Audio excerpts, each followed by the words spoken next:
নেই লাগবে। আল্লাহ তাআলা কইছে কোরআন শরীফে কি সম্পর্কে? এই যে নিয়ামত, যতগুলি নিয়ামত দিছি প্রত্যেকটা নিয়ামত সম্পর্কে আমি তোমারে জিজ্ঞাসা করবাম, তোমার আমার কাছে জবাব দিতে হবে, জবাব দিতে লাগবো।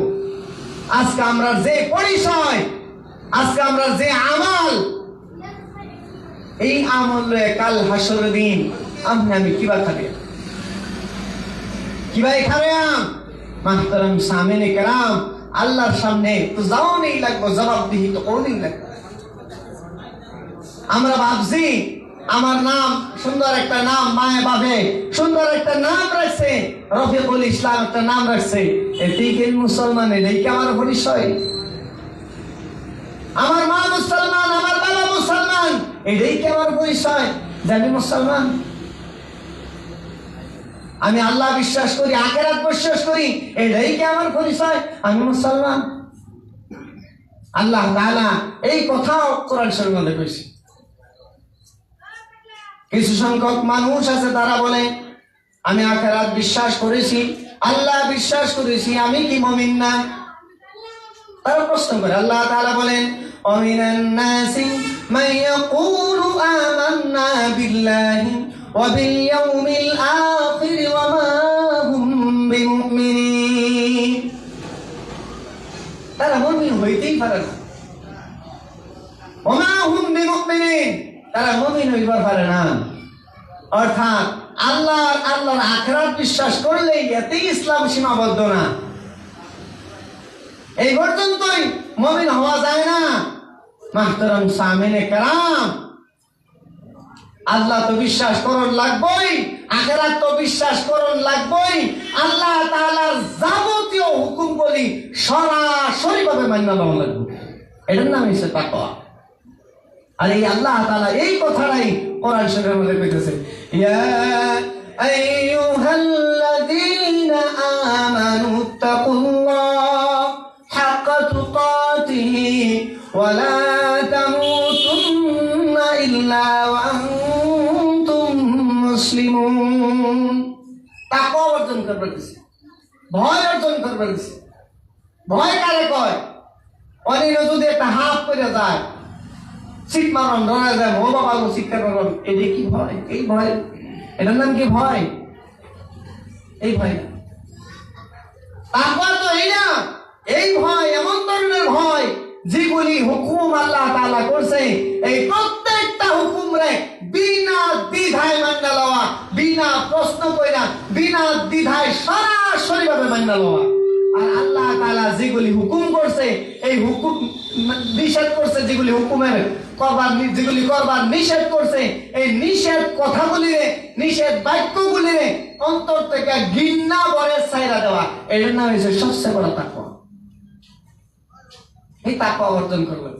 মাহতারাম সামিনে কেরাম, আমি তো অনেক বড় বড় আলাপ করতেছি, এগুলি আলাপ করার যোগ্যতা আমার নাই, তারপরেও আল্লাহ ওয়ালা মজলিসের মধ্যে আকাবিরিনা লোক একটু সময় বইবার দিছে, তৌফিক দিছে, এর লেগে দুইটা কথা কি জানি আল্লাহ কিভাবে বাইক করে দিতেছে আমি নিজেও কল্পনা করা হইতেছি।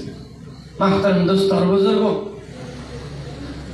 মাহতারাম দোস্ত বুজুর্গ, কাল হাসরের দিন যদি আপনার আমার আমল সম্পর্কে আল্লাহ তাআলা জিজ্ঞাসা করে, আমরা কোনো জবাব দিবার পাইতাম না, কোনো জবাব দিবার পাইতাম না। ওই দিন বান্দা কত চিৎকার করবে, কোনো কাজে আসবে না। ওই দিন মানুষ ছুটাছুটি করবে, দৌড়াদৌড়ি করবে, এমন ধরনের আমল নিয়ে আল্লাহর দরবারে কেমন করে দণ্ডবান হবে। আজকে আমরা বেনামাজি সাজলাম, আজকে আমরা দিন হারা সাজলাম, আজকে আমরা কোরআন হারা সাজলাম, আমরা আজকে হিদায়াত হারা সাজলাম। কাল কিয়ামতের দিন আল্লাহর সম্মুখে কেমন করে দণ্ডবান হবে বাবারা ভাইয়ারা। যেই দিন আপনাকে আমাকে কেউ সাহায্য করবে না, মাথা মস্তক বলে বলে নাক দিয়ে পড়বে, মাথা থেকে আঘাত উপরে সূর্য থাকবে, মাথার মস্তক বলে বলে নাক দিয়ে পড়বে। সন্তান মা বাবাকে দেখিয়া ফলাইয়া যাইবে, মা বাবা সন্তানকে দেখিয়া ফলাইয়া যাইবে, ভাই ভাইকে দেখিয়া ফলাইয়া যাইবে। কেউ কারো সাহায্য করবে না, কেউ কারো সাহায্য করবে না। এমন সময় এমন সময় আপনার আমার আমলেও আপনাকে আমাকে যে ধরনের আমল আপনি আমি করতেছি, এই আমলে সেই দিন কঠিন আযাব থেকে আপনি আমি বাঁচতে পারবো না। আল্লাহর আযাব থেকে বাঁচতে হলে আল্লাহর মেহেরবানি অর্জন করতে হবে।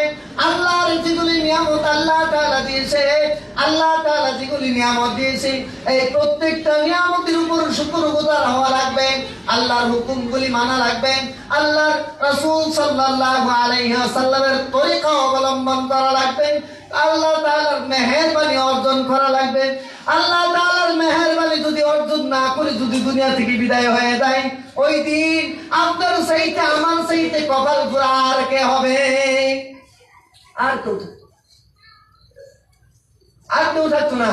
এর লেগা এই আল্লাহর আযাবের থেকে বাঁচতে হইলে পরকালের আযাবের থেকে বাঁচতে হইলে আল্লাহর মেহেরবানি অর্জন করলেন। এই তো আল্লাহ তাআলাই প্রশ্ন করতেছে, কিভাবে আমার নাফরমানি করো, কিভাবে আমার অস্বীকার করো? আমার নিয়ামতগুলি স্মরণ করো, যে নিয়ামত আমি তোমারে দিছি, এই নিয়ামতগুলির কথা স্মরণ করো।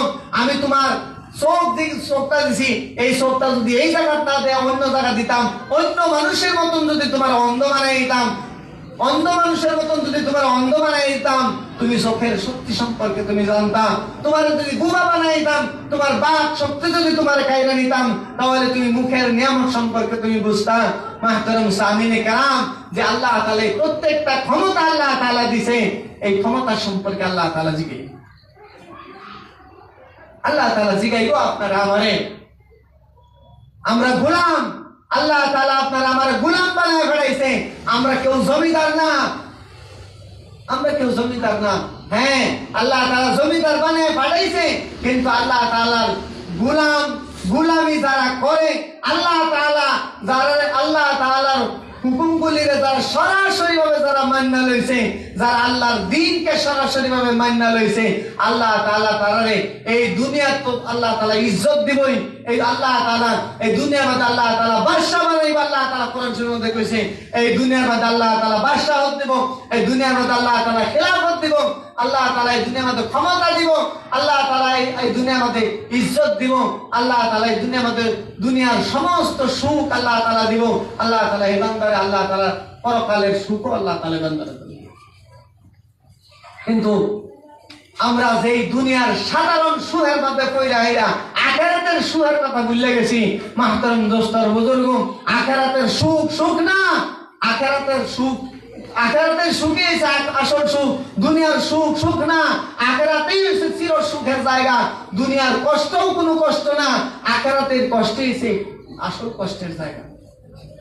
মাহতারাম দোস্তর বুজুর্গ, এই সম্পর্ক বিস্তারিত ভাবে হযরত আইছে আপনাদের সামনে সম্পূর্ণভাবে বিস্তারিত হিসেবে বয়ান করব। মেহমান সামনে বয়া রেখা, আকাবির সামনে বয়া রেখা লম্বা সময় আলোচনা করা, এটা আদবের খিলাফ, এটা আদবের খিলাফ।